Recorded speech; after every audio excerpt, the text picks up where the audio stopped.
Hello Rimfire friends. Today is Wednesday, September 14th, 2022.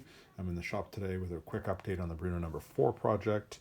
I spent some time yesterday steaming out some dents, actually a couple of hours, steaming out the worst offenders, trying to get it as cleaned up as best as I could. It turned out pretty good compared to what it was before.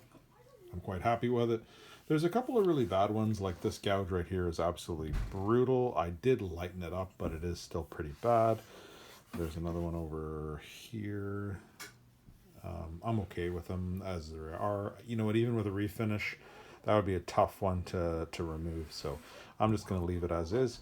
Really, like, I'm okay with it, with its marks. It's kind of what I wanted for this project, so it doesn't really bother me. But I did clean it up a lot, and I think the walnut looks absolutely beautiful for what it is. Anyway, I've installed a Yo-Dave kit with the thinnest shim and the second lightest spring. The spring in this kit was pretty strange. Sorry, I don't mean the kit. Sorry, I misspoke there. The spring, so this is my Yo-Dave kit for the Brno. And I want to show you guys really quick here. This was the factory spring in the Brno. And these are the Yo-Dave springs. And you can see there's quite a difference. Now the reason I think that's important is because this kit from Yo-Dave most certainly says Brno 4. And this spring is a factory spring. There's no two ways about it. And then when you're comparing it to, I'll take one off here for you. There's quite a difference. So I couldn't like go by, I'll use, and I mean like, when comparing them to the CZ455, they're the same length. So this Brno one is definitely different length. And so I couldn't really just go by going in stages of the springs. I had to go based on feel. And so I chose the one that was a little bit lighter compressed than the factory spring, even though it's much shorter.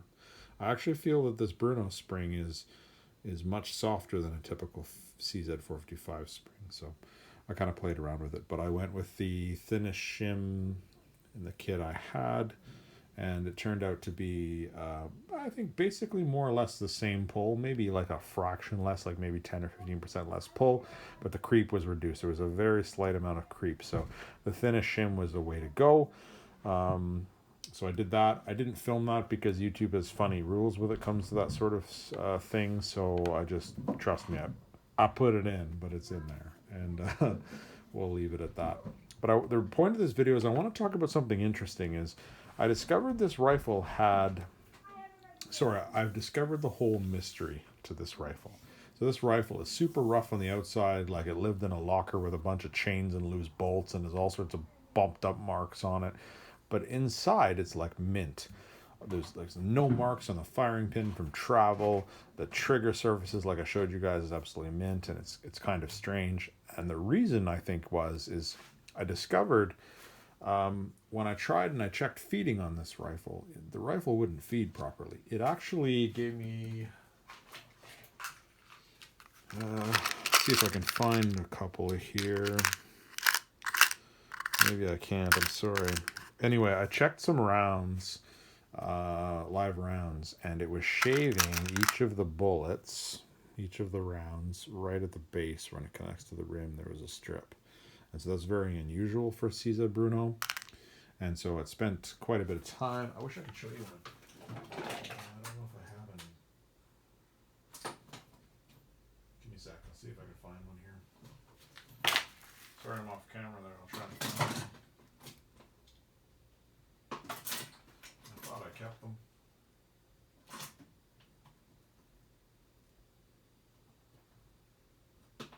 Oh, here's one. Yeah, here's one. Sorry. Be off camera a bit there. You can kind of see where it was marking, and some was worse than others. This one, I have one there too. You can see a little bit there.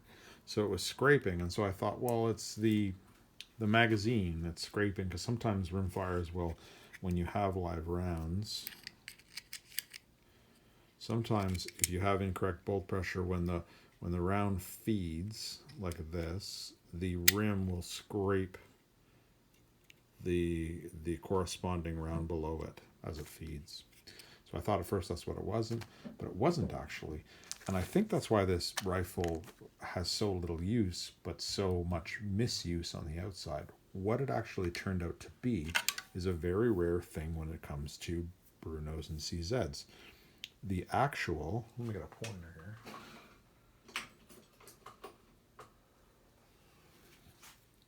The actual spring clip for the extractors ejectors was too tight.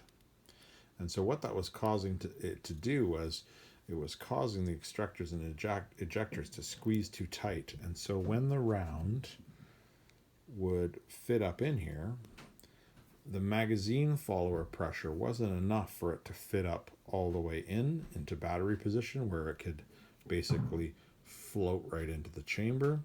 It was sitting like, I'll try to simulate it here. It was sitting just a few millimeters off like this. So it should be like this, but it was actually like this, just slightly cockeyed. So when it would go in the chamber, it would slightly lift it like that, and it was scraping the bottom on the very small feed ramp that's just pre-chamber on these. And, you know, at first I couldn't figure it out, and then I very quickly realized that it was actually incorrect pressure here. So I took the whole thing apart and cleaned it, and I deburred all the edges and tried it, and it didn't work. So I took it off and then checked it with my 455. With like my 455 it's actually amazing how little. So here's the 455, how little pressure, excuse me, this guy has. And so basically the rounds just butter, like there's no resistance. It just slides in. I'm actually amazed it even extracts, but it does. And so I use this as a guide, and I set this one up. I set this one up, and it actually is a little bit, it's not quite as loose, but you can see just moves them minimally. Enough follower pressure where, because like at the same time you don't want to have extractor ejector issues, right? So I just opened up this spring a little bit, tried it. It took me about a half dozen times to the point of where it would feed perfectly. And of course I'm not going to show you that on camera because, well, I can't, it's unsafe, but it now feeds correctly. But I think that's why this mystery of a rifle didn't have any use. I think because it did that from the factory, from whoever got this rifle, and they may or may not have known how to fix it, and so it basically got stuck in the closet. And I think that's why it's barely been shot. That's my theory anyway. So I did those things, Yo-Dave mod, fixed the feeding issue, steamed the dents, and so that's kind of the update on this rifle right now. I will be shooting it this weekend for some testing, for some ammo to find out what it likes. I still have a whole bunch of parts in the mail on the way, so that's kind of the update, what it is right now. I don't know how much more I'll be playing with it in the next couple of days, so before the parts come in, but I just wanted to update you guys on where we sit right now as I've cleaned up the stock and got it, you know, reasonably decent to the worst offenders of the dents, and, you know, got some wax on it, so at least it's half decent or livable, I should say.